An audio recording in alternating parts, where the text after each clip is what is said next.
Gracias a Dios que podemos ver rostros que han estado en este lugar de una forma continua, los que nos acompañan por primera, segunda ocasión, todos los que podemos hoy estar aquí, pues sean bienvenidos. Gracias a Dios que nos da esta oportunidad un día más, como decía el hermano en la introducción, un día más donde podemos nosotros tener vida, levantar su nombre, exaltarlo y poder también estudiar su palabra. Es algo muy importante esto. Hemos estado hablando acerca de la verdadera iglesia de Cristo. Hemos hablado algunos puntos importantes sobre la verdadera iglesia de Cristo. Temas que cada uno de ellos tiene una razón de darse, de compartirse. Y vamos a continuar hablando de esta serie de enseñanzas para hablar acerca de la verdadera iglesia de Cristo. Hace 15 días estábamos hablando, por ejemplo, de que la iglesia está conformada por salvos. La iglesia de Cristo está conformada por salvos, y en ese estudio pues hacíamos una referencia a las características de la persona que ha encontrado su salvación. Entonces es de consideración lo que la Biblia habla respecto a un salvo, a una persona que ha encontrado su salvación, y la opinión de la Escritura es la que tiene precisamente el último argumento, la última validez respecto a una persona que ha encontrado su salvación.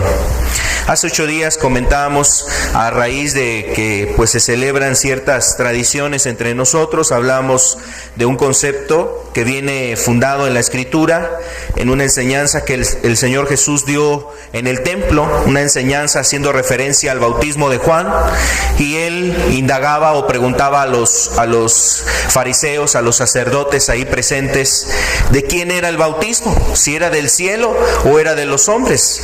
Y esa verdad que viene en la Escritura, pues precisamente nos da una enseñanza a nosotros, que así debemos de analizar todo lo que el hombre está practicando en este tiempo en torno a una búsqueda de Dios. Muchas veces se hacen ritos, rituales, se siguen tradiciones, se siguen ciertas celebraciones, y lo importante sería poder discernir si lo que se está llevando a cabo realmente proviene del cielo.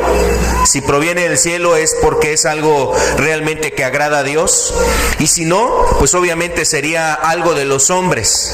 Y esto, aunque la mayoría de personas lleven en práctica, pues realmente no va a ser lo agradable ante Dios. Ya pudimos estudiar precisamente para discernir cuándo es algo del cielo, cuándo es algo de los hombres, y poder entender inclusive lo que se está practicando en este tiempo dentro de muchos lugares. Ese tema lo traíamos a colación a raíz de que pues hace 8 días se celebraba o se conmemoran celebraciones tradicionales dentro de la cultura mexicana, católica, y que de alguna manera se da hincapié ahí a la celebración, a la conmemoración de Día de Muertos, el Halloween que precedió a esos días, que es más una cultura de Estados Unidos y que ha influenciado también a México. Pero lo traíamos a raíz de esas situaciones, el tema que estudiamos hace 8 días. Hoy quisiera con ustedes compartir, continuar para poder entender la forma en que está constituida la iglesia. Otra de las cosas que observamos en la Escritura de cómo está constituida la iglesia es una iglesia que está constituida por discípulos. Es lo que vamos a estar revisando en este día. Y los discípulos, lo que nosotros vemos en la Escritura, la palabra discípulos, por ejemplo, es un término que se empleó más en el Nuevo Testamento. En el Antiguo Testamento era realmente un tema un poco desconocido, pero en el Nuevo Testamento, a partir del Nuevo Testamento, la Biblia, tú ves una referencia a esta palabra. Por ejemplo, la palabra discípulos aparece más de 250, aproximadamente unas 250 ocasiones en el Nuevo Testamento. Y en el Antiguo Testamento, la verdad, son contadas las ocasiones que aparece la palabra discípulo o discípulos. Y esto obviamente nos da un mensaje también.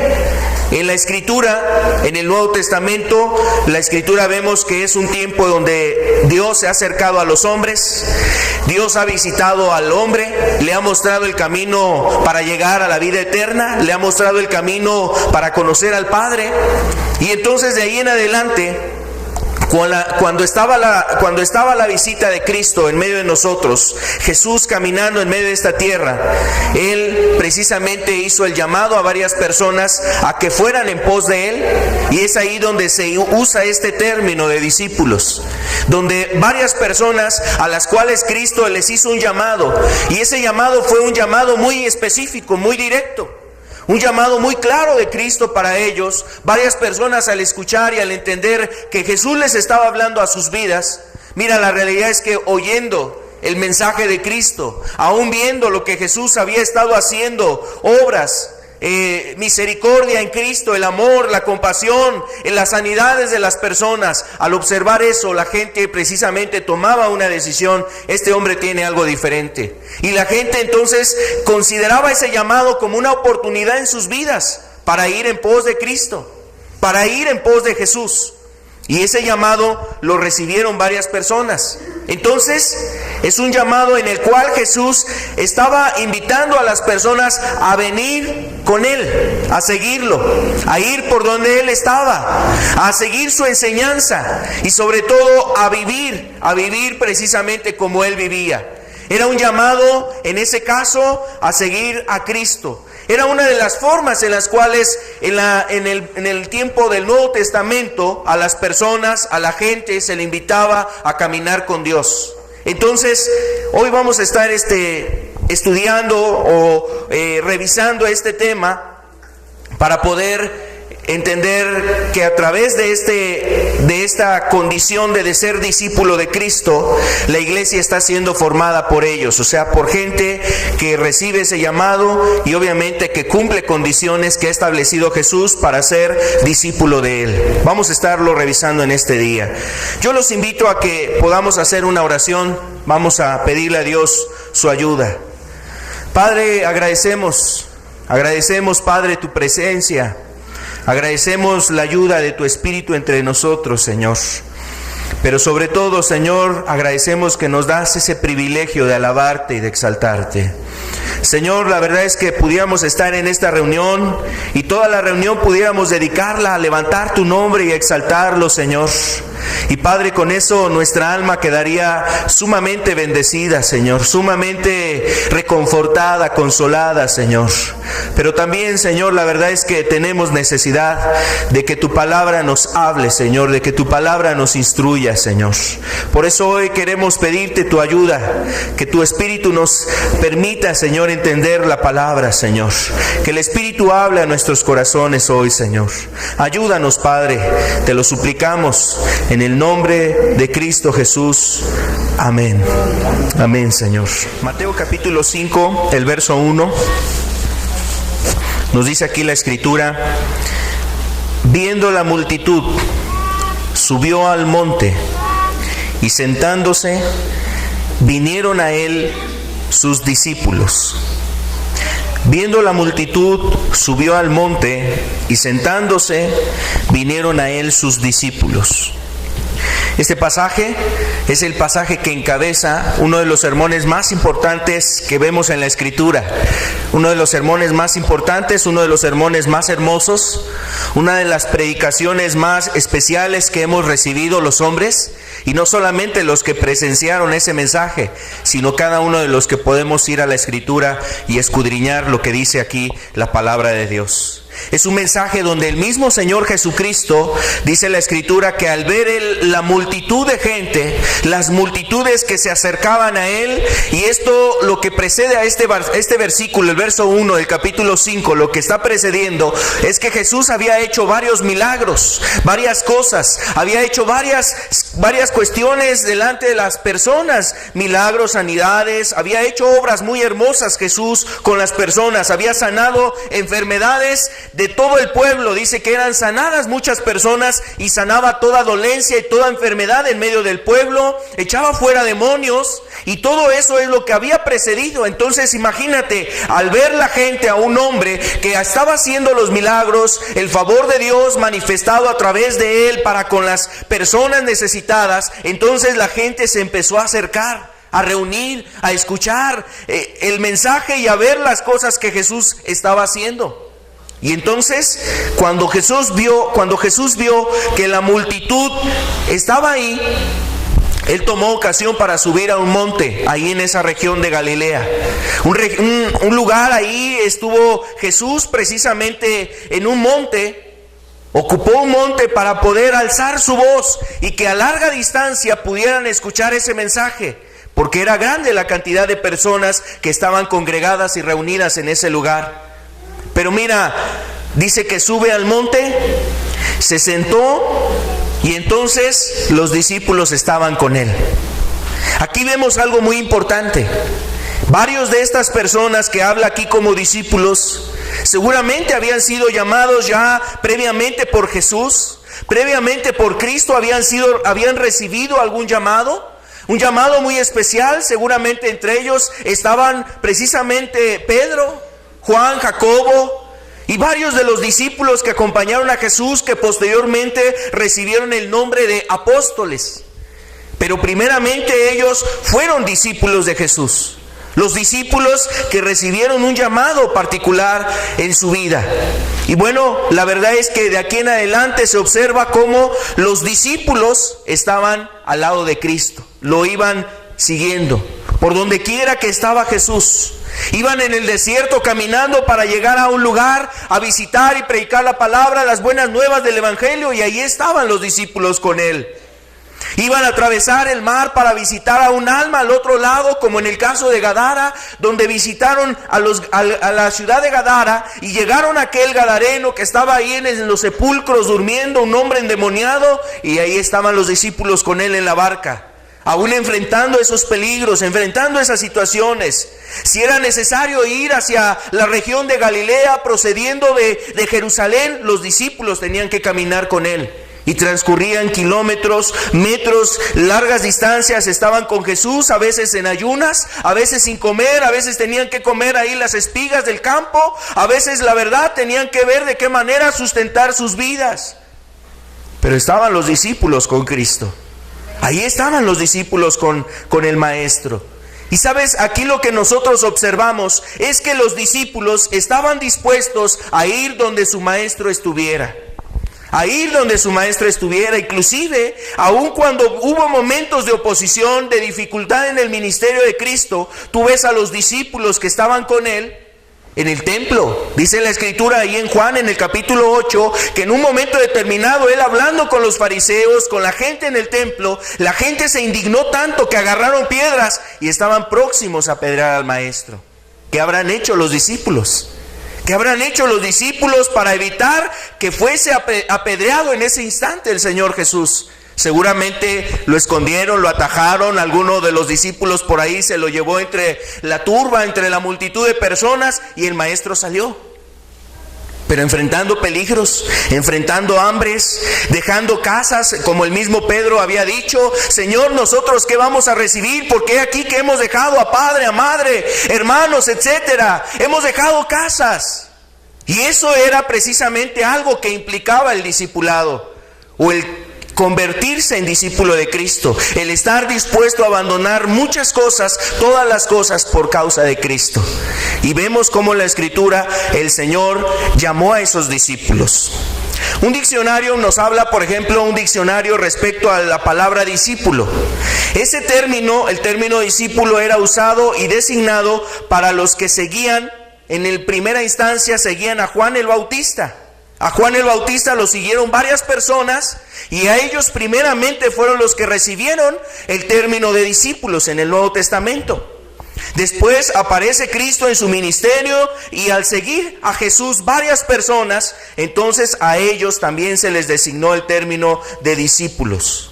Un discípulo es un alumno, un aprendiz. Una persona que está dispuesta, disponible, sensible a recibir la enseñanza. Y sabes, esto nos da un mensaje muy importante, porque la iglesia está conformada por discípulos. Y los discípulos no dejamos de aprender. Los discípulos no dejamos de aprender de Jesús. Todos los días estamos aprendiendo de Cristo. Todos los días estamos aprendiendo cosas nuevas de Dios. Aún así el discípulo tenga 15 años en medio de una iglesia, 15 años que Dios lo ha rescatado a lo mejor del pecado, de la maldad, de la iniquidad, los años que tenga, la persona no deja de aprender. No deja de aprender de Cristo. Y precisamente el objetivo en un discípulo es llegar a ser como el maestro. Como el maestro. Así es que muchas veces aquí empieza el error. Aquí empiezan a lo mejor las dificultades. Algunas personas fijan sus ojos en el carisma de una persona. Fijan sus ojos en el carisma de un predicador, de un pastor, de una congregación, de una persona que está en una iglesia. Y a lo mejor eso puede ser bueno en parte porque estimula, anima, nos ayuda, nos bendice el testimonio de hermanos, de hermanas que son ejemplos para nuestras vidas. Todo eso es importante dentro de la iglesia. Pero no debemos de olvidar que al que seguimos es a Cristo. Que el que debemos de seguir buscando es a Jesús y aprender de Él. Por eso Él mismo se atrevía a decirnos: aprended de mí, aprended de mí. Aprended de mí, que soy manso y humilde de corazón. Entonces, el discípulo está dispuesto a aprender de Cristo, aprender de Jesús, de su maestro. Y precisamente eso fue lo que en este sentido los discípulos consideraron al recibir el llamado. Seguramente escucharon su enseñanza, vieron su vida, escucharon los milagros que habían hecho previamente, ellos lo constataron con su propia vida y todo eso generó en ellos un despertar espiritual, un despertar para darse cuenta de su necesidad espiritual y entonces ir en pos del Señor Jesús. Hay varios casos donde vemos la Escritura como el Señor habló directamente a los discípulos. Yo quisiera que viéramos un caso. Es el caso de Mateo. Es muy sencillo, es muy breve lo que vamos a ver de aquí. Lucas capítulo 5, el verso 27, verso 28 también. Después de estas cosas salió y vio a un publicano llamado Leví, sentado al banco de los tributos públicos, y le dijo: sígueme. Y dejándolo todo, se levantó y le siguió. En aquel entonces era común saber que había rabinos, maestros, personas que enseñaban a las demás acerca de las cosas de Dios. Y obviamente en el tiempo en el que estaba Jesús, ya habían abundado una gran cantidad de personajes, de personas que tenían a lo mejor cierto carisma, que traían a lo mejor cierta virtud, ciertas atribuciones en su vida, en su persona, y que entusiasmaban a muchas personas a buscar a Dios y a hacer las cosas de Dios. Bueno, la gente sabía que allá había varios maestros y que varios de esos maestros traían precisamente gente que les seguía, que eran considerados los discípulos. Entonces aquí vemos una escena donde el Señor se encuentra con Mateo, que era el nombre con el cual se conocía a Mateo como Leví. Y dice la Escritura que él estaba sentado en el banco de los tributos. La palabra aquí habla de él como un publicano. El publicano en el tiempo de Jesús, el publicano era un judío que se ponía al servicio del Imperio Romano para cobrar los impuestos, para cobrar a la gente de Israel, de Judea, de esos lugares, cobrarle los impuestos, y ellos daban ese dinero a los emperadores, a los gobernadores, etcétera. Y esta era la función de ellos. Entonces, los publicanos que cobraban los impuestos eran considerados traidores. Los judíos los consideraban como traidores. Los consideraban precisamente como personas indignas. Un publicano ya no podía entrar a una sinagoga, en el lugar donde se reunían los judíos. Un publicano ya no podía acercarse con libertad a un sacerdote, a un maestro, ya no podía tener comunión inclusive, ya no podía tener comunión con la gente que era judía. eran desechados, eran excomulgados, eran sacados de esas reuniones. No podía haber convivencia entre un judío y un publicano. Eran realmente personas muy despreciables para los judíos. Y mira, aquí vemos cómo Jesús iba saliendo de esa región de Capernaum y vio al publicano, en este caso a Leví, lo vio sentado en el banco de los tributos públicos. Estaba normalmente a las puertas de la ciudad. A las puertas de una ciudad se colocaban los publicanos, y todos los que entraban o salían de esa ciudad, sobre todo los que entraban, eran las personas a las cuales se les cobraban impuestos, los tributos, por las cargas, el comercio, lo que llevaban a cabo. Ese hombre sentado a la puerta de esa ciudad, de repente Jesús se encuentra con él y solamente le dijo una palabra. Una palabra que dice aquí la escritura, le dijo: sígueme. O sea, no le dijo: ven a ser mi discípulo. Te estoy llamando para que tú seas mi discípulo. No fue en sí esa frase. Sin embargo, obviamente los hombres en aquel entonces sabían que el llamado de una persona, un maestro, un rabino, una persona que hablaba de las cosas de Dios, al hacer una invitación clara y directa a las personas, con esta frase, sígueme, le estaba haciendo una invitación a que dejara esa vida y viniera a conocer las cosas de Dios. Y que viniera a conocer las cosas de Dios. Entonces era un llamado, la verdad, yo quiero decirte, un llamado donde era, pues para muchas personas era un llamado, quizás hasta los agarraba en curva, los agarraba a lo mejor en sorpresa. Los agarraba a lo mejor en un estado de no saber qué hacer. Porque seguramente mucha gente, como no era quizás la excepción en Leví, él tenía planes por delante. Él quería hacer cosas por delante. Y un publicano, sus planes era tener más dinero, construir una casa mejor, apropiarse de más tierras, tener más riquezas, vestir bien, comer bien, a lo mejor relacionarse y tener mujeres. Eso era la mentalidad y la manera de ver de un publicano. Ahora, la verdad es que esa palabra y esta invitación de Jesús a Mateo fue una palabra que seguramente lo dejó frío. Era un anuncio y era un llamado a renunciar a todo lo que él tenía, a todo lo que él poseía, a todo lo que él seguramente tenía aún como un propósito en su vida. Y mira, pero esta palabra va acompañada de un mensaje muy importante, porque no era solamente sígueme. O sea, una palabra y una frase, sígueme, la verdad es que para que tuviera peso, seguramente la persona tenía que conocer y saber quién era el que le estaba llamando, como en nuestros días. Tú no te vas con cualquier persona. Tú no sigues a cualquier persona que te va a hablar de Dios. Algunas personas, desgraciadamente, por el simple hecho de que alguien trae una Biblia y le dice: mira, te invito a reuniones, pues ya piensa que todo es de Dios. Bueno, algunas personas han caído en tal ingenuidad. Pero la verdad es que en aquel tiempo la gente tenía hambre de las cosas de Dios. Quería saber realmente quién era Dios y cuál era el camino a la vida eterna. Pero también quería asegurarse que aquel que le estaba llamando no fuera un charlatán, no fuera una persona ahí, obviamente una persona que buscara y guiara a ellos y a los demás que le siguieran a un mal, a una destrucción. Entonces, Mateo, al oír ese llamado, yo quiero decirte, él estaba consciente quién era Jesús, quién era el que le estaba llamando. Para Mateo no era ajeno. Mateo no estaba ajeno a quién es el que le estaba llamando. Seguramente Mateo sabía los milagros que Cristo ya había hecho, las palabras que había él compartido. En Capernaum, quiero decirte, era precisamente Mateo Leví era precisamente un publicano de esta región de Capernaum.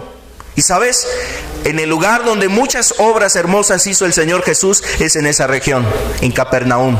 Inclusive su fama se había extendido tanto que venían personas de Sidón, de Siria, de aquellos lugares remotos, venían y traían a sus enfermos a los pies de Cristo para que Jesús por ellos orara y los sanara.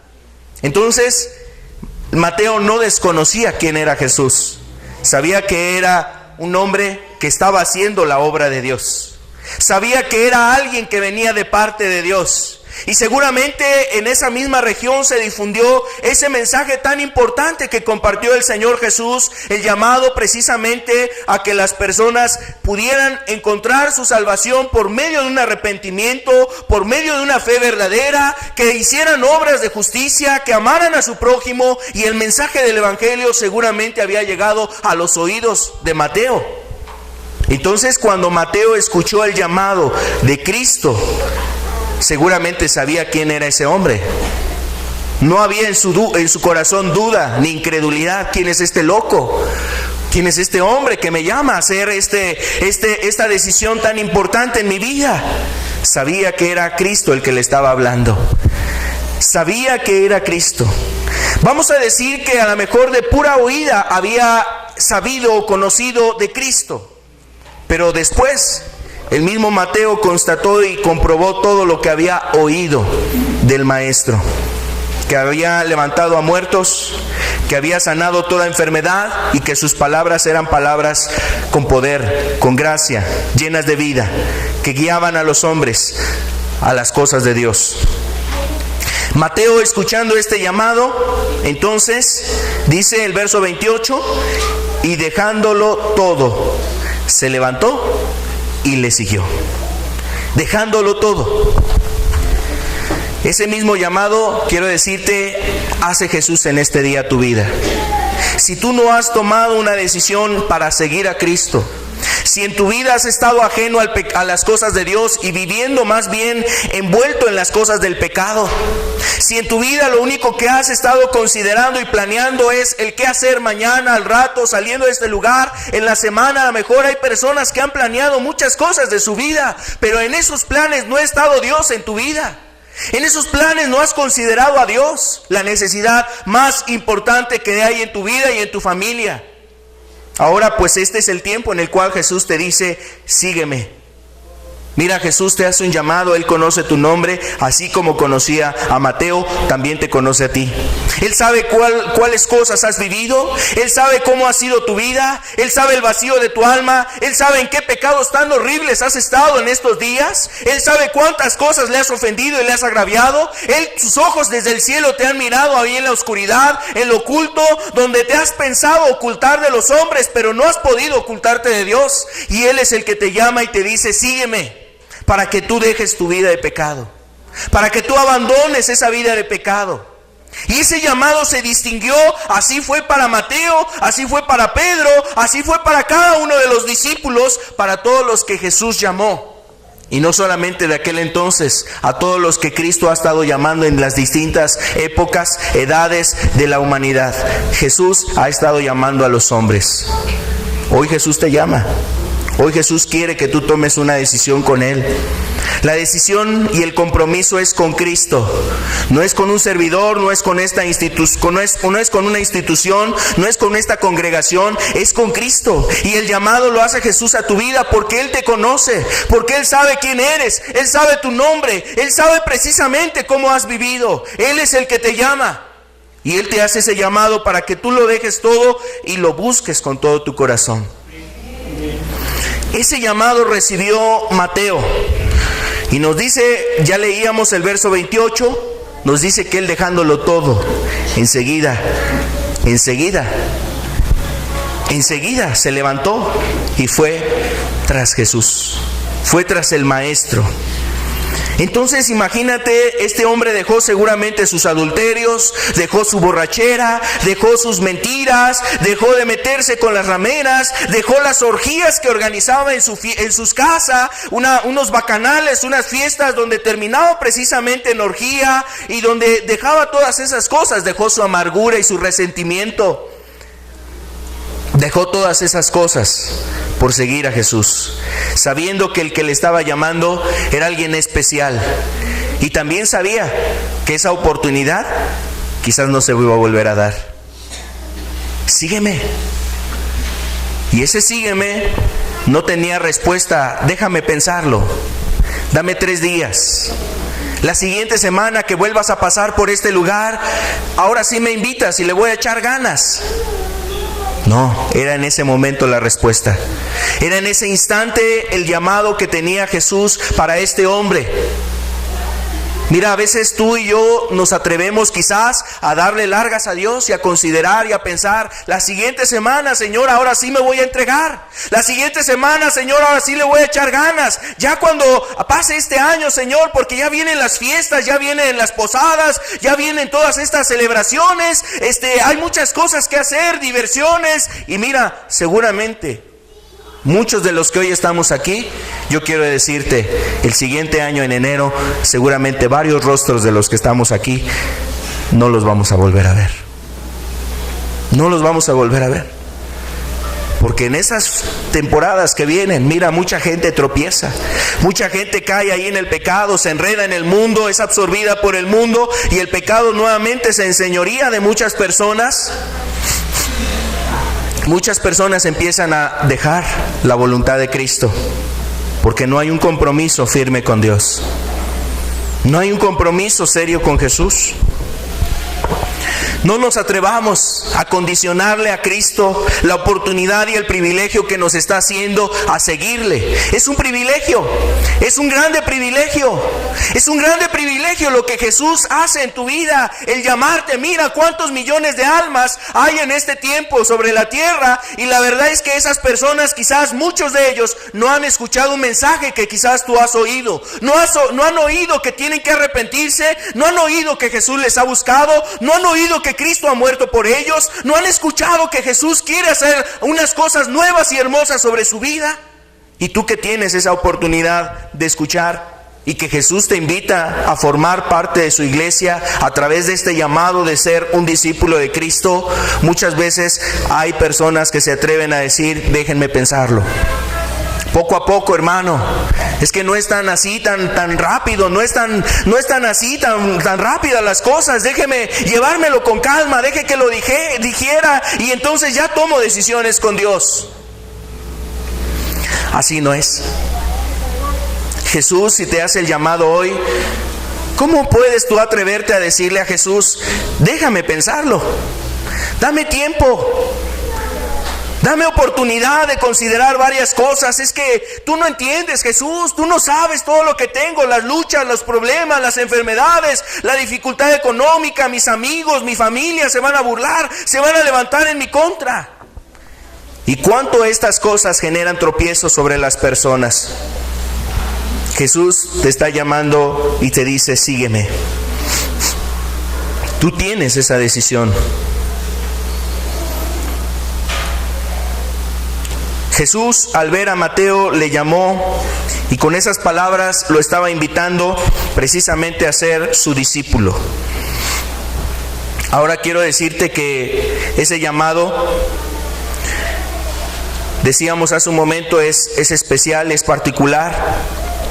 ¿Cuántas veces las personas sobre esta tierra se sienten orgullosas? Hay jóvenes que han estudiado una profesión. Imagínate que están estudiando economía y que su profesor es un hombre que se ha graduado y que ha recibido conmemoraciones, reconocimientos en universidades internacionales, y se siente a lo mejor muy dichoso porque está siendo discípulo de esa persona. A mí me enseña el maestro fulano de tal, es un maestro que tiene reconocimiento a nivel internacional, y los hombres se sienten halagados. A lo mejor le invita a ese maestro a que trabaje con él en sus proyectos de tesis, en su proyecto ahí de titulación, en algún proyecto en el cual está trabajando el maestro. Y cuando ese maestro se fija en todos esos alumnos que tiene, le dice a alguien en particular: mira, estoy trabajando en este proyecto y quiero que tú me ayudes. Este proyecto nos puede realmente ayudar a ganar unos premios muy importantes. Y los jóvenes se sienten muy halagados por eso. Se sienten muy entusiasmados por esa cuestión. La gente en este tiempo se siente muy dichosa porque un artista le firma ahí una foto, y se sienten, la verdad, como muy especiales porque alguien le firmó un autógrafo. Se sienten especiales por esas cosas. Ahora yo quiero decirte, realmente Jesús es una persona que es especial sobre cualquier persona especial. Es más especial que cualquier ser. Es el ser más hermoso, es el ser más santo, es el ser más digno de honra y de gloria. Y ese ser visitó esta tierra, se acercó a los hombres, dejando todas las cosas en los cielos para venir a llamar a hombres pecadores.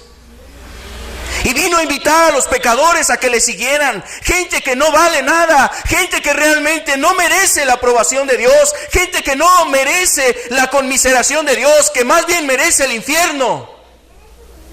Y Dios se acercó a esos hombres para darles la oportunidad especial y decirles: tienes una oportunidad en tu vida, la oportunidad de salvación, la oportunidad de alcanzar la vida eterna, la oportunidad de salvarte de tu condenación. Y la gente todavía detiene su pensamiento o su decisión para decirle a Jesús: déjame pensarlo, dame más razones, convénceme, dame más pruebas de que debo de tomar esta decisión. Jesús es el que nos está invitando. No es cualquier persona, es la persona más especial que ha pisado esta tierra. Es la persona, es el ser más hermoso que ha visitado a los hombres. ¿No deberíamos nosotros sentirnos dichosos? ¿No deberíamos de sentirnos halagados? Sentirnos de alguna forma sumamente bendecidos al Dios fijar sus ojos en nosotros. Hay razones para ello, pero también Jesús espera una decisión, una respuesta de tu vida: seguirle, venir en pos de Él, tomar el llamado que Él hace a tu vida, dejar tu pecado, estar dispuesto a dejarlo para venir a seguir a Cristo. Yo quiero decirte, hay algo muy especial. Luego la gente, la verdad, se siente muy honrada en dar su vida por su patria, ¿no? Imagínate un soldado que es convocado a una misión, a una batalla, defender su nación, defender su patria, defender a la gente de esa nación, a sus connacionales, defender a las personas de ese país. Y la gente se siente muy dichosa, muy orgullosa. Tú ves a la gente que trabaja ahí en el ejército, o sea, es gente que se les infunde precisamente un deseo y un anhelo de servir a su nación, de servir a su patria, de servir a este país.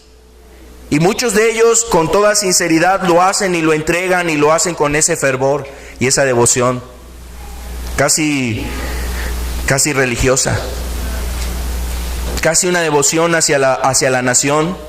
Y están dispuestos, mira, no les importa perder su vida, no les importa dejar a esposa, a hijos, no les importa dejar a sus padres. ¿Cuántas veces no ves eso en la milicia? A jóvenes que los llevan de un lugar a otro, tienen que estar distantes de su familia, distantes de sus semejantes, distantes de sus parientes, de sus personas más armadas y cercanas, aún sin saber si va a regresar, sin saber si va a retornar, si va a volver. Pero lo hacen, se entregan, se dan.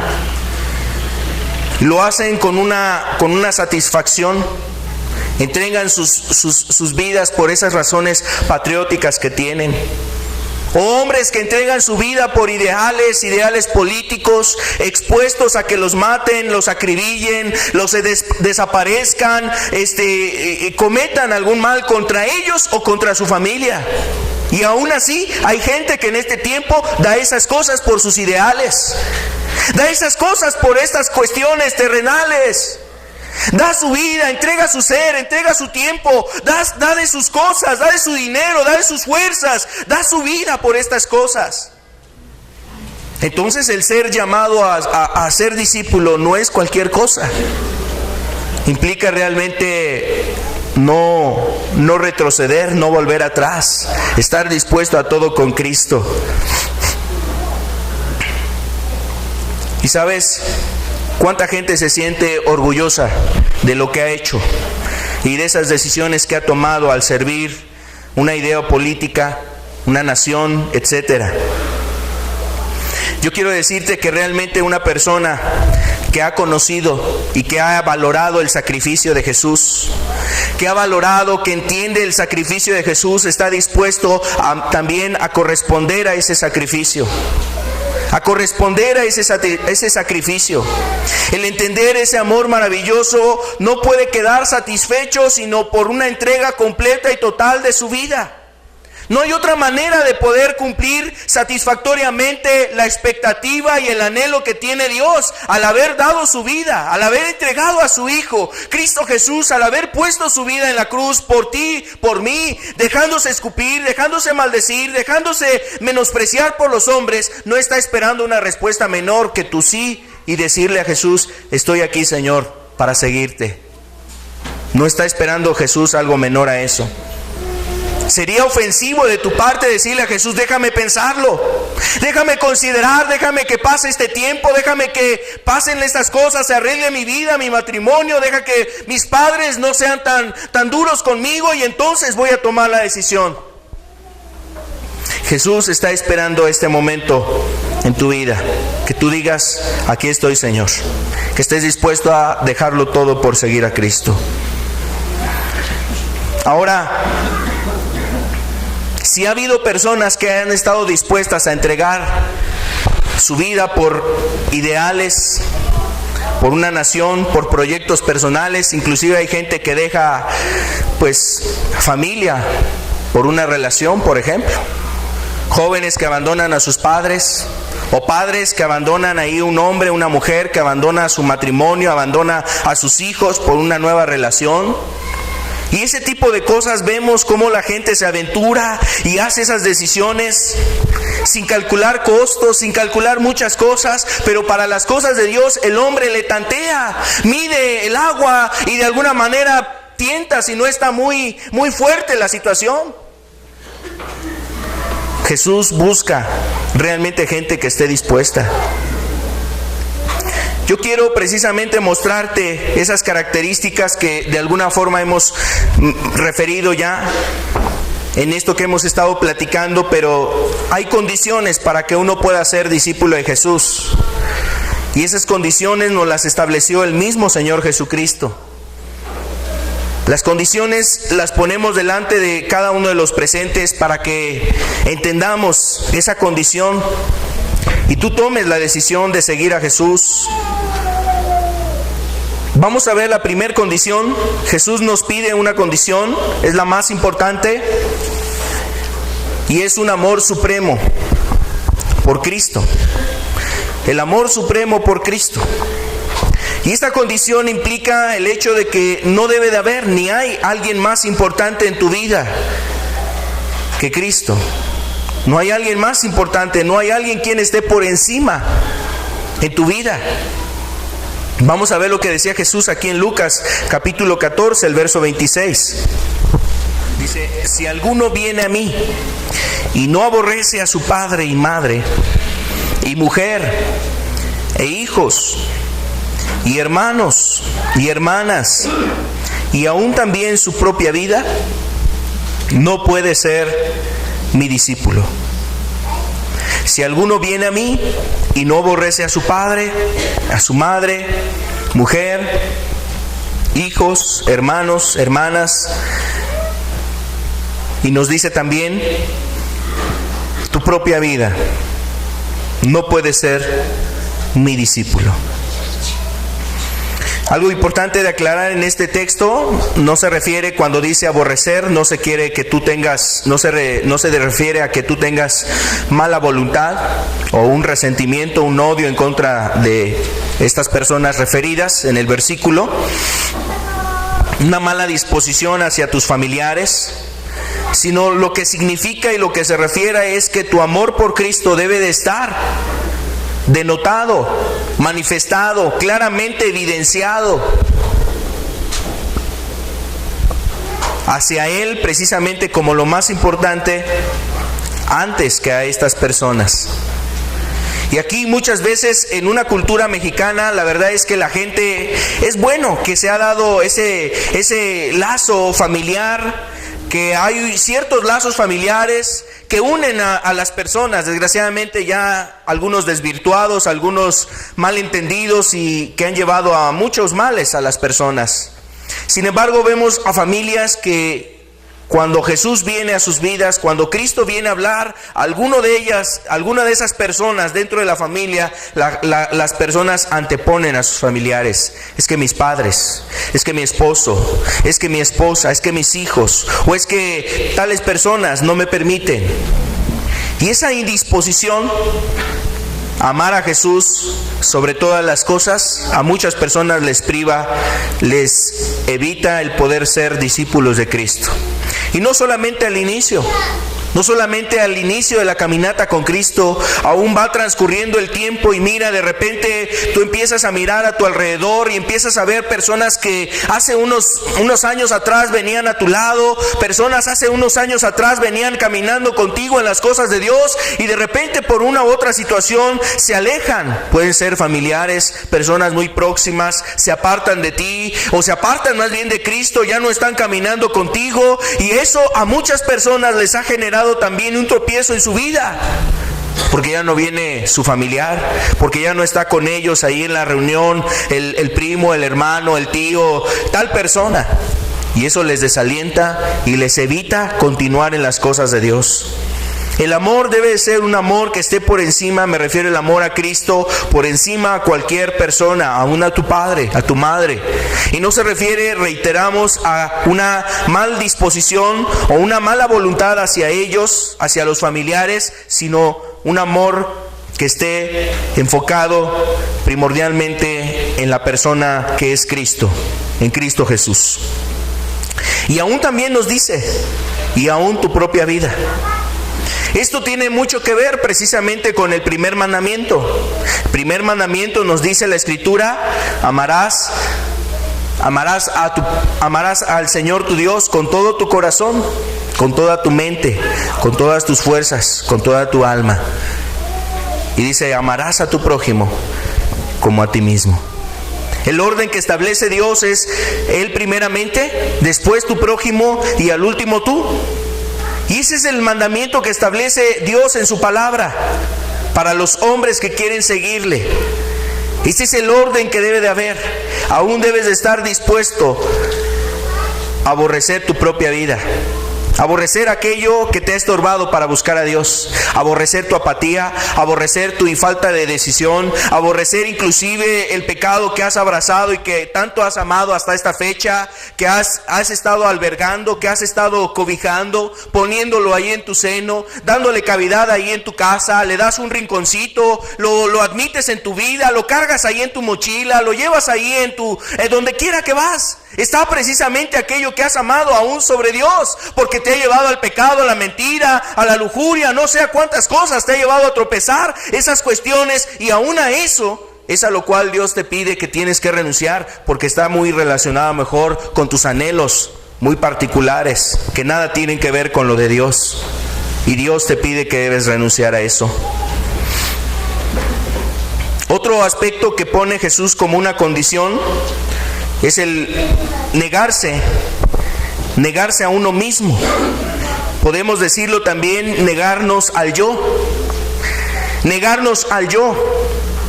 Negarse a uno mismo habla de aquella parte en tu vida a la cual el pecado ha cobrado una fuerza en tu ser y que te ha inclinado y que has estado ahí, la verdad, deleitándote en las cosas del mundo.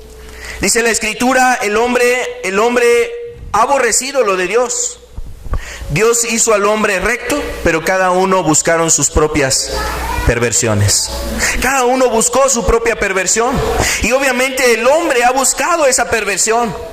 A veces la tentación ha llegado a tu vida, a veces el pecado, mira, se presenta en charola de plata delante de ti, amigos, personas cercanas, familiares inconversos, gente ahí en el mundo, gente en la oficina, en el trabajo, en la escuela, en la calle, vecinos, familiares, y el pecado a lo mejor a través de ellos es acercado a tu vida, pero aún con todo y eso, tú tienes la decisión de negarte a eso. Y precisamente esto es a lo que se refiere la negación del yo. Debe de haber una negación al yo.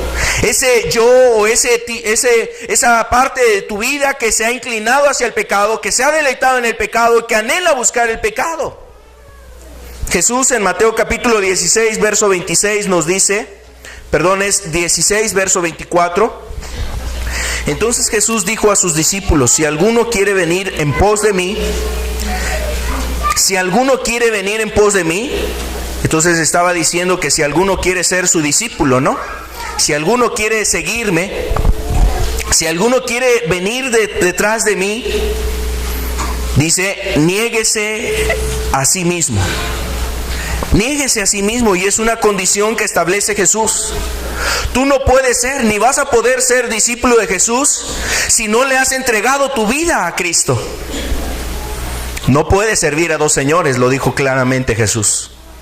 No se pueden servir a dos señores. Y en ese sentido también Jesús enseñaba ahí en Mateo capítulo 8, hablando precisamente con esas personas que te describía, que en el templo quisieron apedrear a Jesús. Jesús les dijo que todo aquel que hace el pecado, esclavo es del pecado.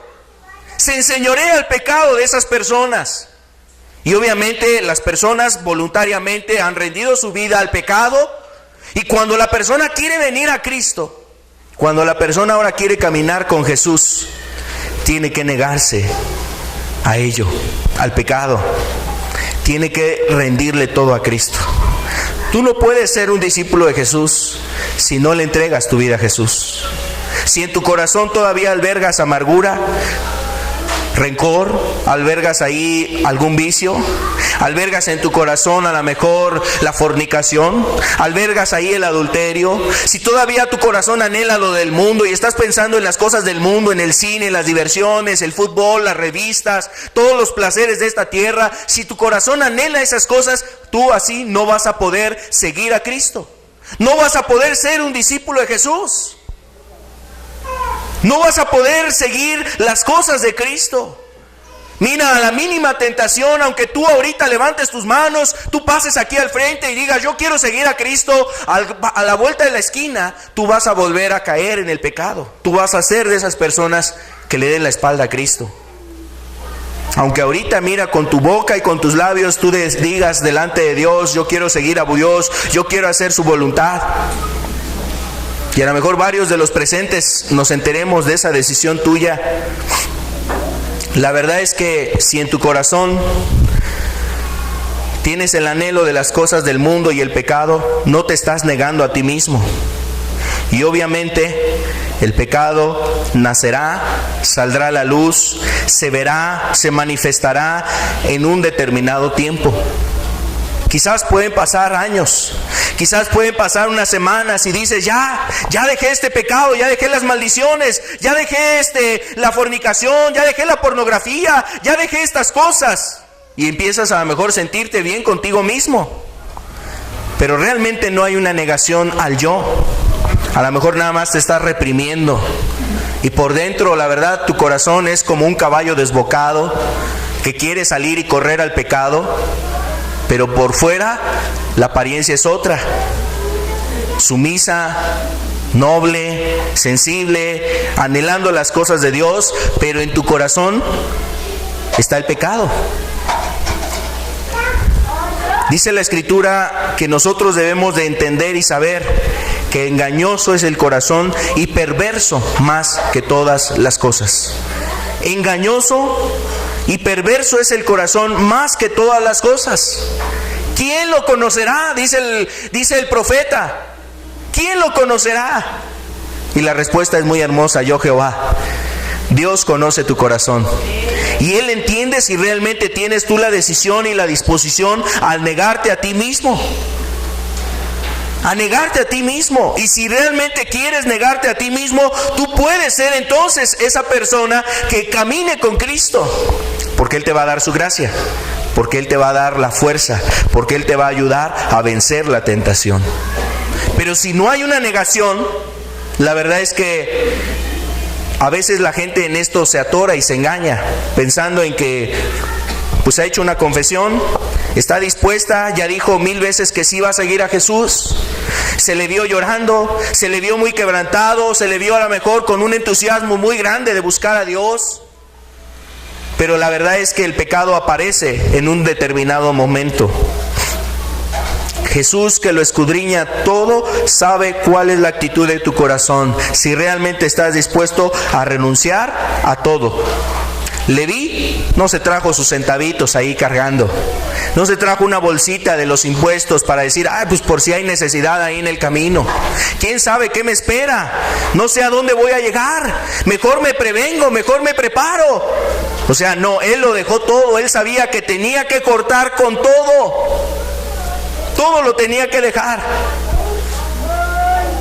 inclusive sus propios anhelos, deseos y sus propias expectativas. Y ahora ponerse en las manos de Dios para decirle, Señor, ahora tú dime qué voy a hacer. Ahora tú dirígeme, Señor. Ahora, Señor, ayúdame a vivir, ayúdame a caminar, ayúdame a hacer tu voluntad. La palabra negarse a sí mismo que dice aquí la Escritura habla negarse completamente, que se conoce a una persona. Esa es la idea de esta palabra. Negarse completamente, que se conoce a una persona. Y esto tiene mucho que ver con un arrepentimiento verdadero. Algo que ya hemos hablado, que es una condición para que una persona encuentre su salvación. Para que una persona encuentre su salvación tiene que precisamente haber un arrepentimiento verdadero. Y ya explicábamos hace 15 días que el arrepentimiento verdadero es dejar el pecado, confesar ese pecado, y obviamente la persona tiene un estado de profunda tristeza y aflicción por haber ofendido a Dios. Bueno, pues esa persona de ahí en adelante va a negar completamente que conoce a ese viejo hombre, a esa vieja persona habituada al pecado, que le gustaba la maldad y la iniquidad, porque ahora tiene la actitud, la disposición de dejarse formar por Dios, ser creado según Dios, ser formado según la voluntad de Dios. También implica esta palabra desconocer y rechazar. Obviamente, cuando ese viejo hombre, cuando esa vieja persona quiere nuevamente renacer, la Biblia nos habla que debemos de nosotros de rechazar eso, que debemos evitar que el viejo hombre salga, que debemos renovar nuestro entendimiento, que debemos de ser transformados, que debemos de ser moldeados por Dios. Entonces implica el rechazar que ese viejo hombre salga nuevamente.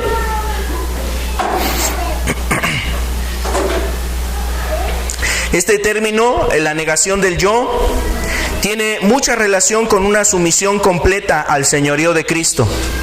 A veces es muy fácil decirle a Jesús, tú eres el Señor. Pero lo que implica decirle a Jesús, tú eres el Señor, es que tú le estás rindiendo a Jesús tu vida, que Él va a ser el dueño de tu vida.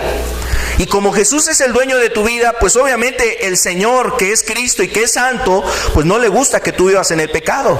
Si realmente tú le has dado tu vida a Jesús, le has entregado a Cristo el señorío de tu vida, pues eso implica que estarías dispuesto a obedecer todo lo que Él te dice.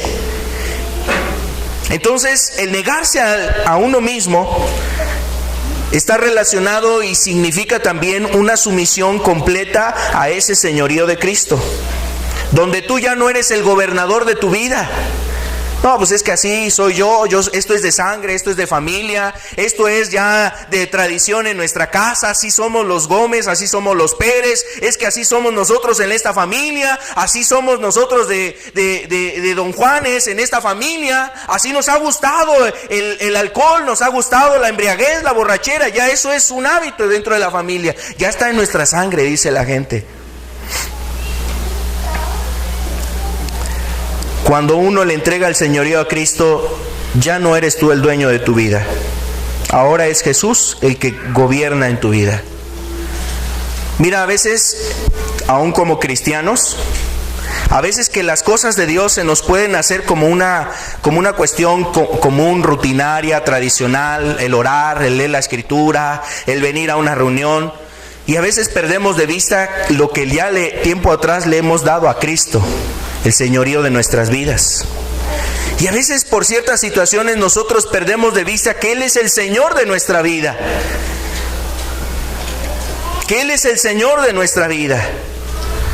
A veces a través de las aflicciones, a través inclusive de un cansancio físico, de un servicio, de una entrega a Dios. A veces hay personas que a lo mejor han servido a Dios tanto tiempo en su vida, que han orado tantas cosas, que han pedido a Dios, que han trabajado por el reino de Dios, que han entregado su vida a Dios, y llega un momento determinado donde su alma se siente tan agobiada, tan fatigada, las pruebas, las luchas, las dificultades, y a veces la gente o algunos cristianos, algunos discípulos empiezan a perder de vista que Jesús sigue siendo nuestro Señor. ¿Y por qué digo que se pierde de vista?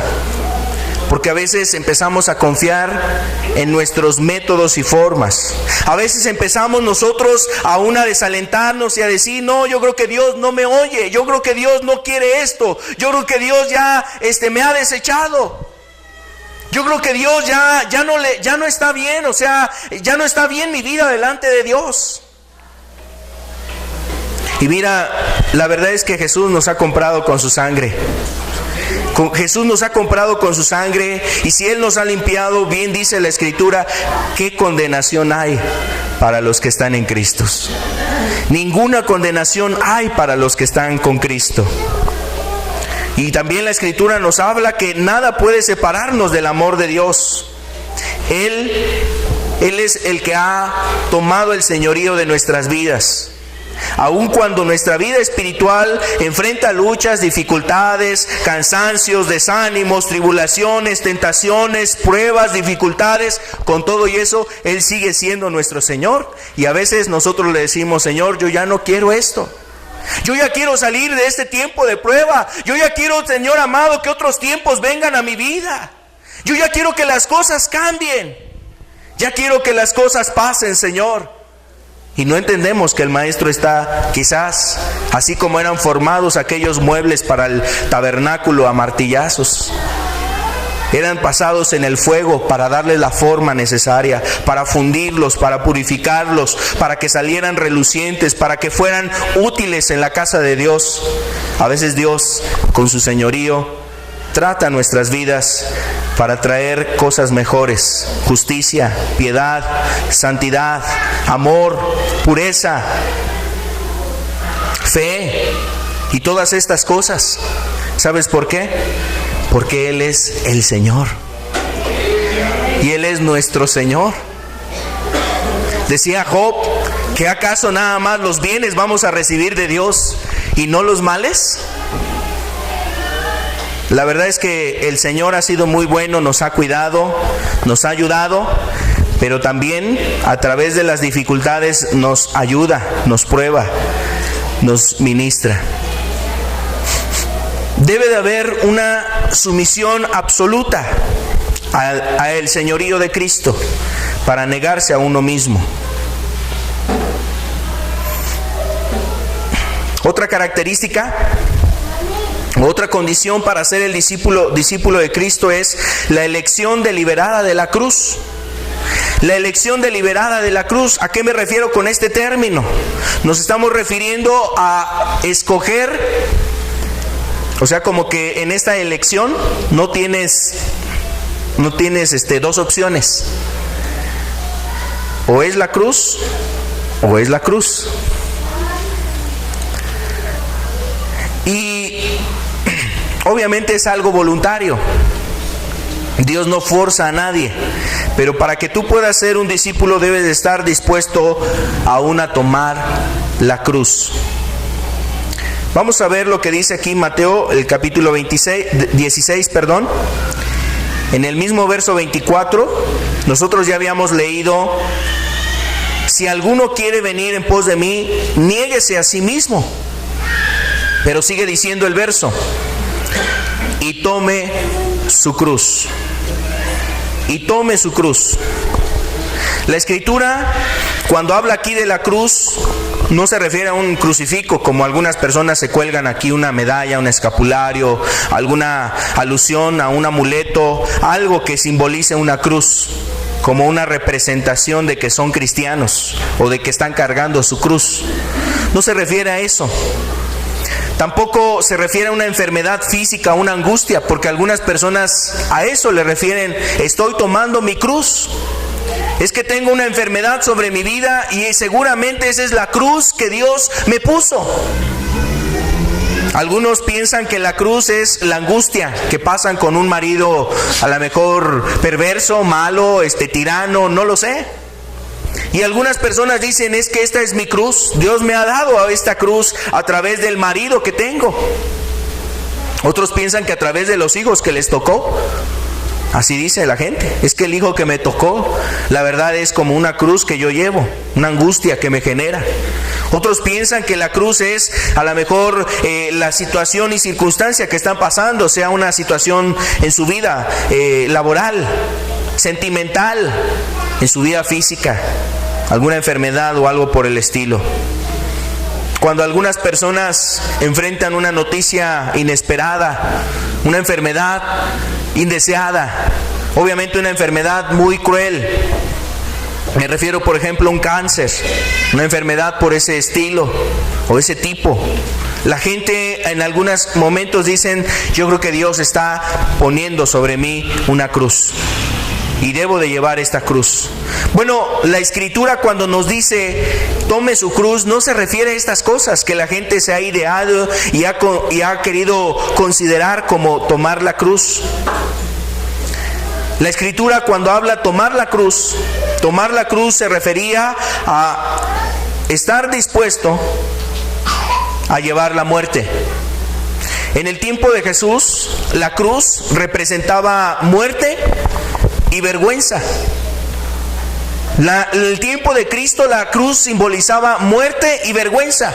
En la cruz eran puestos los delincuentes, eran puestos los que se levantaban en sedición en contra del Imperio Romano, levantaban revueltas, querían rebelarse en contra del Imperio Romano y los clavaban ahí en una cruz a las salidas de los caminos para que la gente al mirarlos se dieran cuenta que eran personas que habían querido hacer algún daño al Imperio Romano, y eso servía como una lección, como una lección. ¿Tú recuerdas cuando Jesús fue puesto en la cruz? La gente meneaba la cabeza como diciendo: ¿qué habrá hecho este hombre? ¿Qué habrá hecho este hombre para merecer ese castigo? Y bueno, la cuestión, tú y yo sabemos que no fue lo que él cometió, sino lo que cometiste tú. Tus pecados fueron lo que llevaron a Jesús ahí. Sí, son tan vergonzosos tus pecados, que a Cristo tuvo que padecer en una cruz, sufriendo la vergüenza pública. La gente meneaba la cabeza, así como si en este momento se descubriera tu pecado y aquí exhibiéramos los pecados que tú has cometido. Seguramente sentirías vergüenza, agacharías la cabeza, saldrías de este lugar. Si tus padres supieran lo que tú has hecho allá en oculto, seguramente tú querrías oír y esconderte de este lugar. Si tu esposo o tu esposa supiera lo que tú has vivido, seguramente con vergüenza saldrías de este lugar. A lo mejor ni volverías.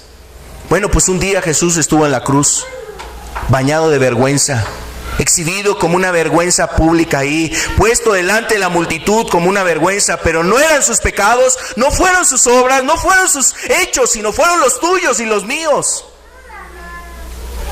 Entonces la cruz representa la muerte y la vergüenza. Y Jesús cargó esa vergüenza, cargó esa cruz. Y tú recuerdas al leer lo que dicen los evangelios, aún era una cruz pesada, que simboliza también obviamente el lugar donde fueron colocados los pecados del hombre. Y así son tus pecados, cuánto cargo de conciencia te generan. Son un saco tan pesado que llevas sobre tus espaldas, que no te ha dado paz, que no te ha dado tranquilidad. Por eso seguramente muchos problemas de conciencia tienes. Luego ya hasta el psiquiatra, hasta el psicólogo, hasta quieres buscar terapias y ciertas soluciones en tu vida, porque vas acumulando una gran cantidad de cosas en tu vida, aflicciones, cosas terribles y horrendas que has hecho. Por eso la gente, mira, después de haber cometido tal homicidio, tal barbarie, ellos mismos van y se entregan. La gente no puede vivir en paz con un cargo de conciencia. Es más, mira, Pilatos, después de lavarse las manos, no fue el mismo. Era un hombre que continuamente estaba ahí lavándose las manos. Un hombre que continuamente, después de haber dado la orden de que fuera muerto Cristo, aún con todo y advertencia, sabiendo que moría un hombre justo, ese hombre, Pilatos, después no fue el mismo. Se suicidó, pero antes de suicidarse era un hombre que continuamente se lavaba las manos, porque su conciencia estaba cargando una gran culpabilidad. Y obviamente una cruz no era cualquier cosa. La cruz del madero, o el madero de esa cruz que formaba parte de esa cruz, era un madero grueso, áspero, que pesaba cerca de 60 kilos. No era un madero sencillo. Y obviamente Cristo, con todo y eso, después de haber sido azotado, haber sido abofeteado, haber sido pues obviamente maltratado, con todo y eso Jesús lo llevó sobre sus espaldas, cargando tus pecados. Representa la cruz la muerte y representa la vergüenza. Los discípulos, cuando escuchaban ese llamado, sabían que el llamado de Cristo era estar dispuesto a ir con Él y aún estar dispuesto, si fuere necesario, a toparte con la muerte. O sea, no es cualquier cosa el llamado que hacía Jesús. Es un llamado que implica tal entrega y tal consagración que aún puede costarte tu vida, que aún puede costarte la muerte, que aún puede venir a tu vida, aún puede venir a ti enfrentar la muerte. Y mira, Jesús se lo anticipaba a los discípulos para que ninguno se hallara en una sorpresa diciendo, pues yo no sabía que este era el costo. Por eso Jesús se atrevió a decir que el que pierde su vida, la iba a hallar. El que estaba dispuesto a perder su vida por causa de Él y del Evangelio, realmente iba a encontrar su vida. Y bueno, muchas personas en este aspecto empiezan a evitar y evadir. Yo quiero decirte algo, la verdad es que en el lugar que tú y yo vivimos, no nos ha costado pagar el seguir a Cristo este costo. Realmente no nos cuesta. Mira, tú llegas a este lugar por tu propia voluntad y todavía nos atrevemos a lo mejor a llegar tarde, todavía nos atrevemos a lo mejor a decidir, pues si voy o no voy, es que va a estar bueno el partido, es que la comida con la familia, es que esto, es que aquello. Mira, todavía nos damos el lujo de escoger ese tipo de cosas. Pero hay otros lugares donde la gente tiene que reunirse en un bosque, tiene que reunirse en la madrugada, tiene que reunirse ahí secretamente en una casa, tiene que reunirse ahí en una sierra, tiene que reunirse en ciertas condiciones. A lo mejor no tienen una silla como tú la tienes. A lo mejor no tienen, gracias a Dios, cosas que nosotros podemos tener para aprovechar mejor las cosas de Dios. No tienen una Biblia. No tienen un libro que edifique su vida espiritual, un libro cristiano, o con trabajo les llega. Y a esas personas, en un sentido tal, les ha costado seguir a Jesús. ¿Cómo? Pagar su propia vida. Quiero decirte que hace unas décadas atrás, el siglo anterior, cercano después de la Segunda Guerra Mundial, se levantó una gran cantidad de movimientos que iban en contra del cristianismo, entre ellos el movimiento comunista. Y en ese movimiento muchos cristianos que habitaban en países comunistas, como lo que se conoció como la URSS, países como inclusive como allá Vietnam y todos esos países que se oponían al cristianismo, ahí era en un sentido literal, el ser cristiano implicaba la muerte. Era ya una sentencia que traían esas personas. ¿Quieres ser cristiano? Va a ser la muerte. Después de los padres apostólicos, estoy poniendo algunos casos y ejemplos, después de los padres apostólicos, o sea, los primeros apóstoles que estaban en la iglesia, se dieron las persecuciones. Cerca del año 60, se dio una persecución sobre los cristianos. De ahí se vinieron una serie de persecuciones sobre los cristianos. Dentro de esa primer persecución murió el apóstol Pablo a manos de Nerón, y se dieron una serie de persecuciones. Entonces los cristianos eran enterrados. Eran conocidas las catacumbas siglos después, donde eran enterrados los cristianos. Y cuando una persona quería ser cristiana, decía: yo voy a ser cristiano, yo quiero seguir a Jesús, yo quiero ser un discípulo de Jesús, muchas veces los obispos, los ancianos de la iglesia llevaban a esas personas y los llevaban a recorrer las lápidas que estaban en las catacumbas, para leer todo lo que estaba ahí escrito. En cada lápida había una referencia.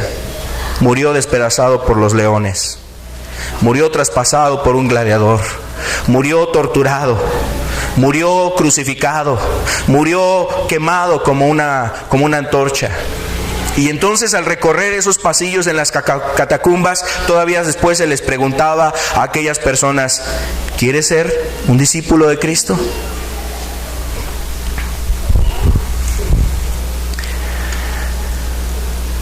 Y te decía yo hace un rato, nosotros nos damos el lujo de decidir cosas en nuestras vidas, como venir a una reunión, como pensar si tenemos que seguir a Cristo o no, esperar que pase tiempo para buscar otra oportunidad, y entonces en aquel entonces sí voy a buscar a Dios. Quiero decirte que seguir a Cristo implica, aún en un momento determinado, pagar con tu vida. Y aunque la persecución y la muerte no es algo que en estos días sea tan feroz, tan férrea hacia los cristianos, en donde tú y yo estamos viviendo, no sabemos lo que puede pasar en unas décadas siguientes. Pero el llamado de Jesús es que aun si eso se tuviese que enfrentar, tú tienes que ser de esos discípulos que están dispuestos a tomar la cruz. ¿A cuántos cristianos en el Coliseo les llamaban fanáticos, locos? Les decían: están mal de la cabeza. ¿Cómo puede ser que entregan su vida por alguien que murió hace años y que dicen que resucitó? Y la gente, se burlaba de ellos. Y los discípulos, los cristianos, recibían en cierta forma como un estado de vergüenza, de ser ridiculizados por esas gentes. Pero estaban dispuestas a seguir a Cristo. Tomaron la cruz. El llamado de Cristo es a tomar la cruz. Otra de las condiciones dentro del discipulado es una vida invertida en Cristo. Una vida invertida a Cristo, y esto lo decimos por la palabra que refiere el verso 26, 24 de aquí de Mateo 16. Mateo 16, verso 24, al final de este versículo dice: y sígame, y sígame. Esto implica el hecho de que la persona va a ir a donde va Cristo, donde tú debes estar obedeciendo la voluntad de Dios. También se refiere a un servicio desinteresado. Un servicio desinteresado.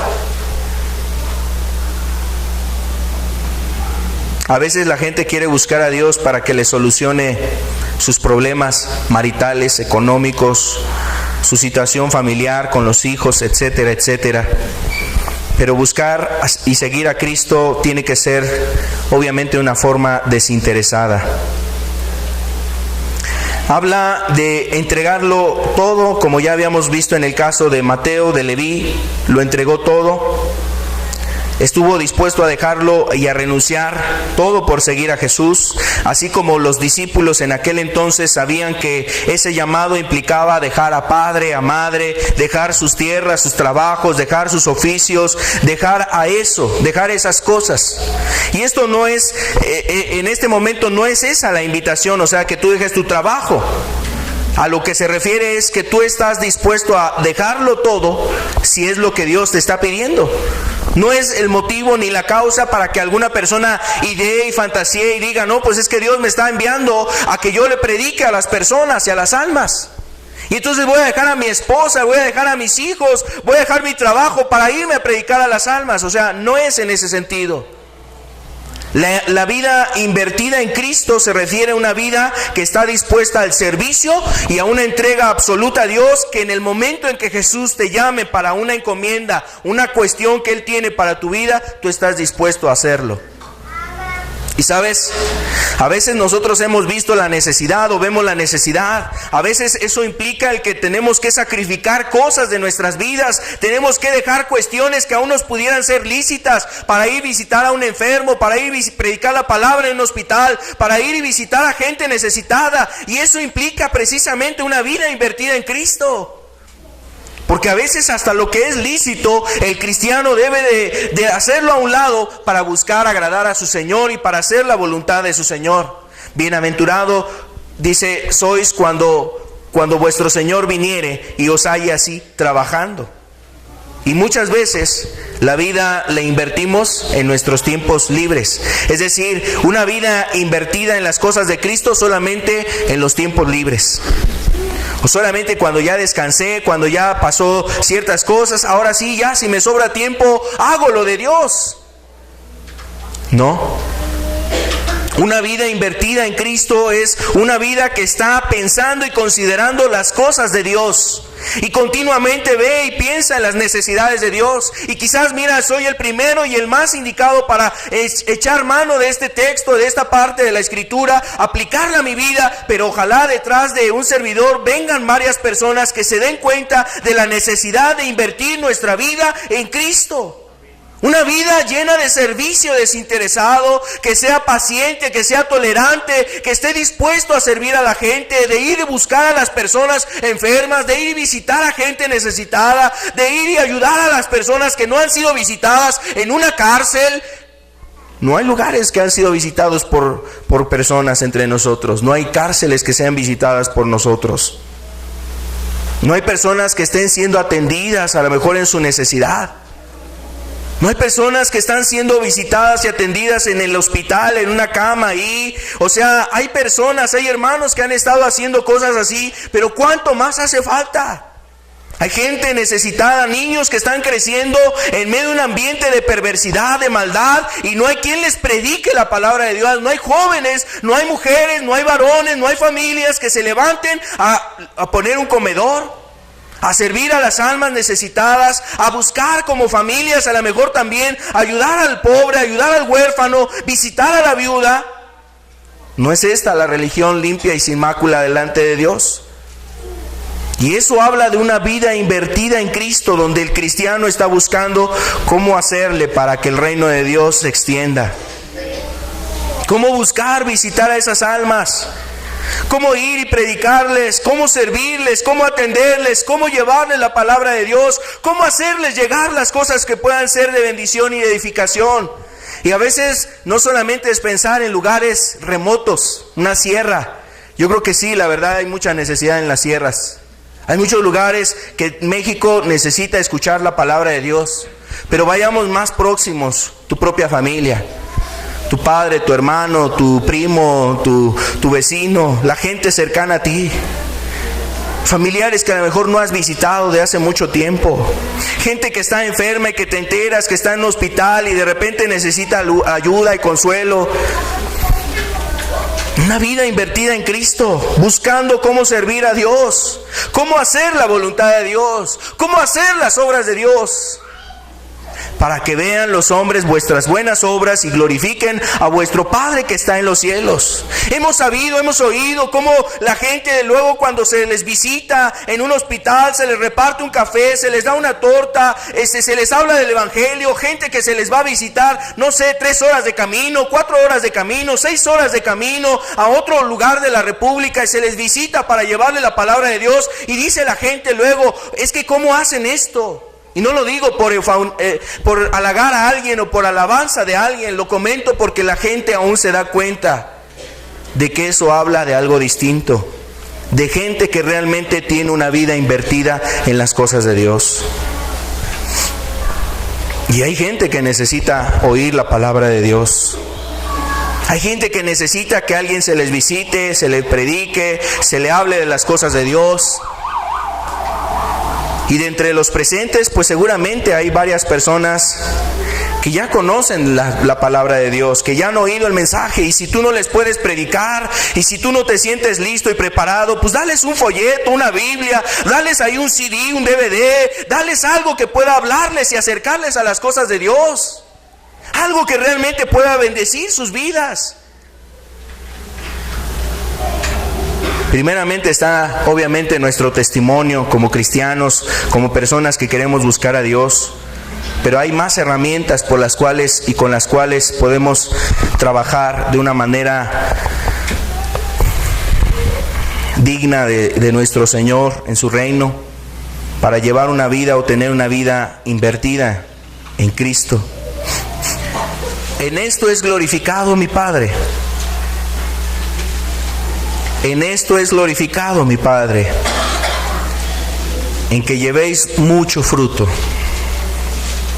y seáis así mis discípulos. En esto es glorificado mi Padre, en que llevéis mucho fruto y seáis así mis discípulos. Es cierto que este texto se aplica primeramente a los frutos del Espíritu en nuestra vida, y mucho tiene que ver con una vida piadosa, una vida consagrada, una vida santa, una vida que está buscando a Dios, que adora a Dios.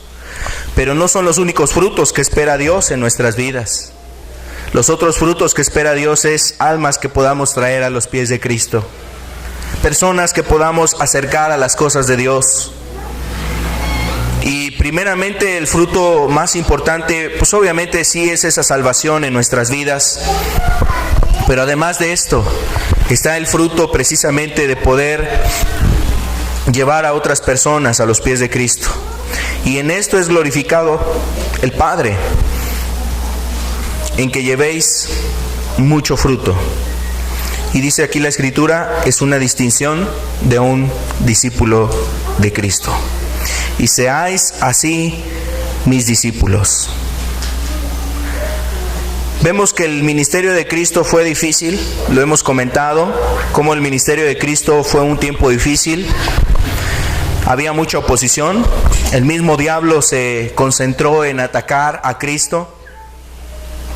Usó muchas cosas en este mundo para evitar y oponer el reino de Dios. Se opuso a una de las religiones más férreas, una de las religiones más arraigadas en la humanidad, que es el judaísmo. Y fíjate cómo esa religión es una de las religiones más añejas, más antañas en cuanto a ese concepto como religión.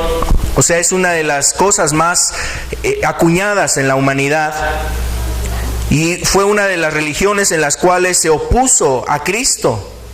La idea del judaísmo, el pensamiento, la doctrina, los ritos se opusieron a Cristo y no creyeron en Cristo. Fue una de las cosas más difíciles. Pero mira, aún en medio de esa oposición, Jesús levantó un remanente, una iglesia, en medio de una religión tan añeja. ¿Qué pudiéramos pensar cuando vamos a lugares donde luego vemos gente muy católica, gente muy aferrada a las cosas de la tradición, gente que es muy celosa de sus tradiciones? Así como Cristo dio fruto en medio de esa oposición, su iglesia también puede, y Cristo quiere que nosotros demos fruto en medio de esa oposición. Otra condición es algo que ya hemos hablado en varias ocasiones, es un amor ferviente por aquellos que son de Cristo. Ya hemos abundado en este concepto, en este punto. Solamente voy a dar el texto que hemos citado en otras ocasiones para no dejar sin referencia bíblica este concepto. Está en Juan capítulo 13, verso 35. Es parte de esa condición para ser discípulo de Cristo. El amor, un amor ferviente por todos aquellos que son de Cristo. Dice Juan capítulo 13, verso 35. En esto conocerán todos que sois mis discípulos, si tuviereis amor los unos con los otros.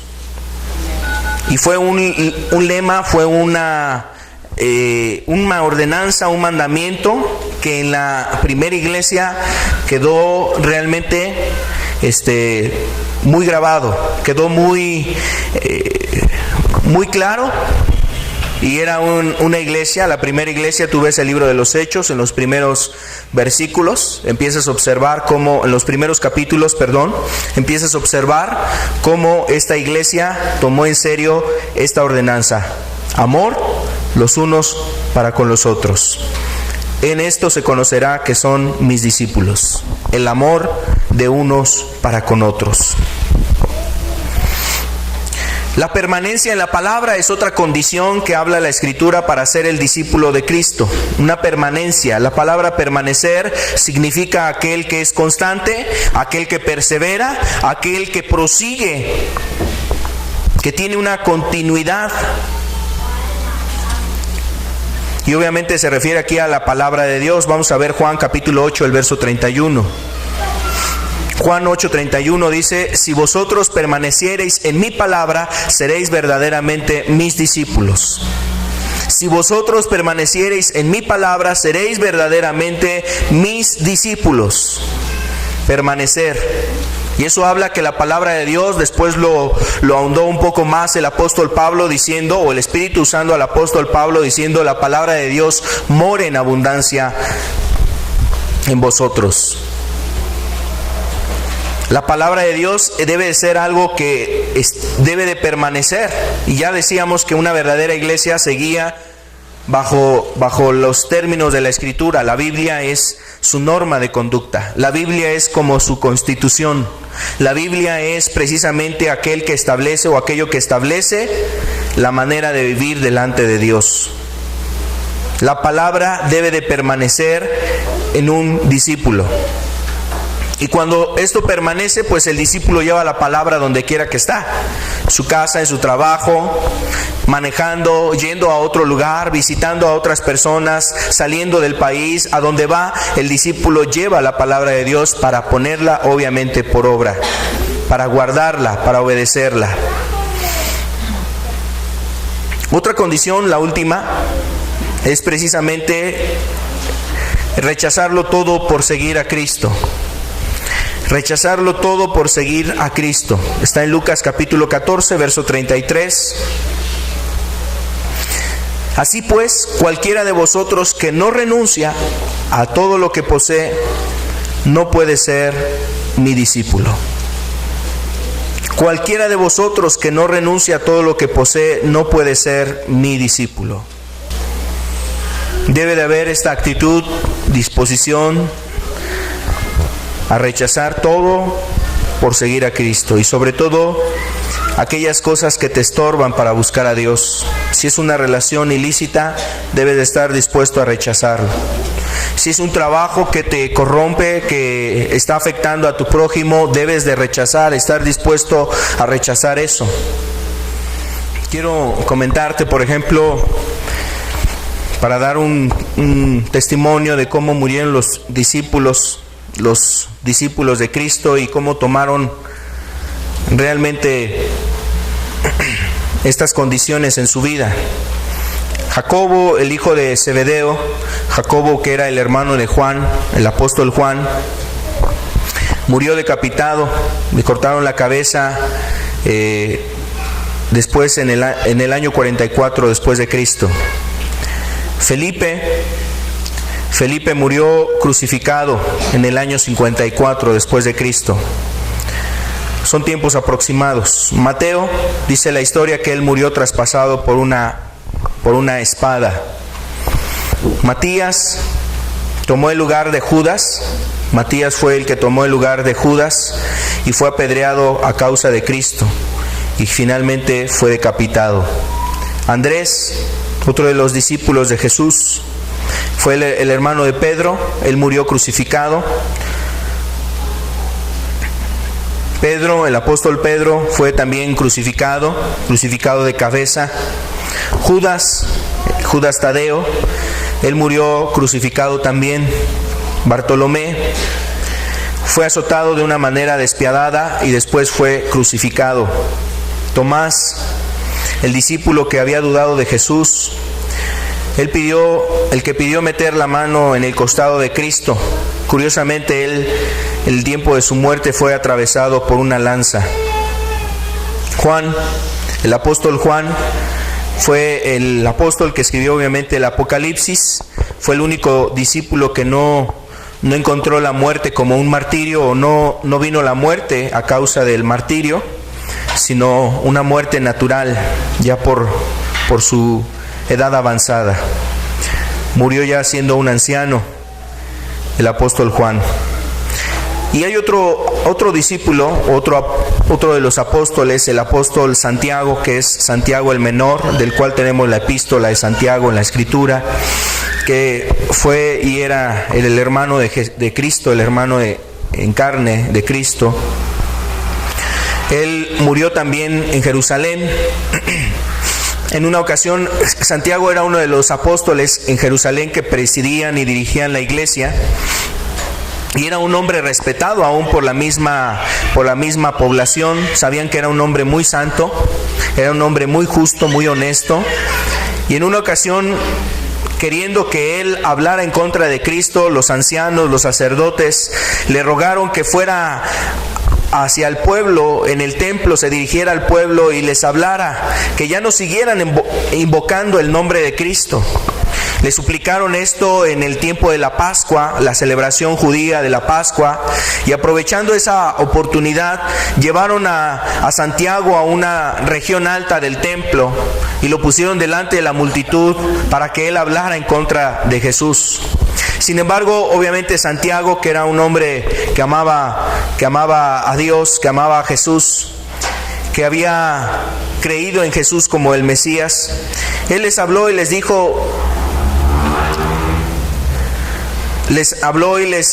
hizo referencia a que Jesús era la persona indicada para que ellos pudieran conocer a Dios. Él les decía las siguientes palabras: ¿queréis saber lo que yo pienso acerca del Hijo del Hombre? Pues prestad atención. Pienso que está sentado en el cielo a la diestra del sumo poder, y que un día vendrá a juzgar a los vivos y a los muertos. Los cristianos, al oír esta respuesta, le acogieron con gritos de júbilo, alegría y grandes aplausos. Obviamente los fariseos y los escribas, en cambio, comentaron dentro de sí: mal paso hemos dado al haber brindadole a este hombre ocasión de emitir públicamente este testimonio acerca de Jesús. Enmendemos nuestro error, el error que hemos cometido, subamos hasta lo más alto del templo y desde aquel lugar arrojemos a Santiago. Y en aquel momento se subieron, llevaron a Santiago a lo más alto del templo, y desde aquel lugar arrojaron al apóstol Santiago al vacío. Nos hemos equivocado al darte esta oportunidad, y lo arrojaron. El apóstol Santiago, al caer, la gente empezó a gritar para apedrear a Santiago porque veían que no había muerto, y aún así la multitud empezó a apedrearlo. Sin embargo, cuando Santiago vio que lo iban a apedrear, dice, se puso de rodillas en actitud de oración, levantó sus manos, las manos las colocó hacia el cielo y exclamó: Señor, te ruego que los perdones, porque no saben lo que hacen. Al iniciarse esa cantidad de piedras que eran arrojadas sobre él, un rabino de entre la multitud decía a los pobladores: alto, no tenéis piedad, os ruego, deténganse. ¿Qué pretendéis hacer? ¿No os dais cuenta que este hombre, un hombre tan santo, está siendo apedreado, y aún con tal crueldad que vosotros cometéis este acto, él ora por vosotros? No obstante, las advertencias de aquel hombre no hicieron nada en la turba, y continuaron golpeando al apóstol Santiago hasta que murió. Después de esto, en el año 57 después de Cristo, Nerón empieza una persecución sobre una cantidad de cristianos en todo el Imperio Romano. Y de ahí en adelante, la iglesia cristiana ha sufrido tal persecución.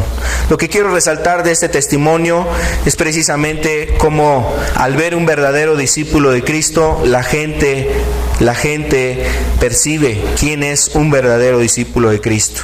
Este sacerdote, este hombre que estaba en la multitud tratando de detener la turba que apedreaba a Santiago, dándose cuenta que ningún ser humano, ningún hombre en su propia condición como persona, como hombre, puede hacer eso de orar y rogar perdón por aquellos que le están martirizando. Y eso sirve de testimonio para muchas personas. El ser un discípulo de Cristo es un privilegio, pero también implica condiciones, estas condiciones que hemos hablado. Vamos a terminar con una oración. Les invito a ponernos de pie para poder concluir. Así como esa iglesia ha sido llamada, la iglesia que ha sido llamada, que está constituida por los que han sido llamados a la salvación, también Jesús hace un llamado a ser discípulos de Cristo. Y la iglesia está constituida por discípulos. Padre, ayúdanos. Queremos pedirte que en este tiempo nos ayudes a hacer esa iglesia, Señor. Esa iglesia que se distingue, que camina contigo, Señor, en ese discipulado, siguiendo tus pasos, tu ejemplo. Dispuestos, Señor, a cumplir esas condiciones que hemos comentado, que hemos visto en la Escritura. Ayúdanos, Señor, queremos que tu iglesia, pedimos, Señor, que en medio de tu iglesia esto sea algo visible, palpable. Ayúdanos, Señor, estamos necesitados de ti. Queremos, Señor, que tu iglesia sea esa iglesia que se levante, que sea una iglesia gloriosa. Una iglesia, Señor amado, que tú estás preparando, disponiendo, ataviando, reservando, Señor, para tu retorno y tu venida. Queremos ser esa iglesia, Señor, que camina contigo, que anda en tus pasos, que camina conforme a tu voluntad. Dios, ayúdanos a ser tus discípulos y a estar dispuestos a cumplir esas condiciones, Señor. Pedimos, Señor, que aún ayudes a aquellos que quieren tomar esa decisión también, Señor, de ir en pos de ti. Que hoy tú les has hablado, Señor. Que has hecho, Señor, ese llamado en sus vidas a seguirte. Ayúdalos, Señor. Porque, Padre, recordamos el apóstol Pedro también, Señor. Después de que tú te habías levantado, él venía caminando detrás de ti y tú le preguntaste 3 ocasiones: Pedro, ¿me amas? Hubo 3 respuestas en las cuales fueron afirmativas, Señor. Y Pedro preguntaba: ¿y qué de este que venía detrás, otro de los discípulos? ¿Y qué a ti si él queda hasta que yo venga? Tú ven y sígueme. Nuevamente reafirmaste el llamado de que Pedro te siguiera. Así queremos ser esa iglesia, Señor, que escucha el llamado de parte tuya para continuar siguiéndote, Señor, siendo tus discípulos, aprendiendo de ti. Ayúdanos, Señor. Queremos ser esos discípulos que cumplen las condiciones.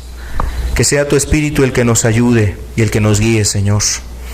Ayuda a los presentes, Señor. Ayuda a las personas que hoy han podido escuchar este mensaje por primera, segunda ocasión, Señor.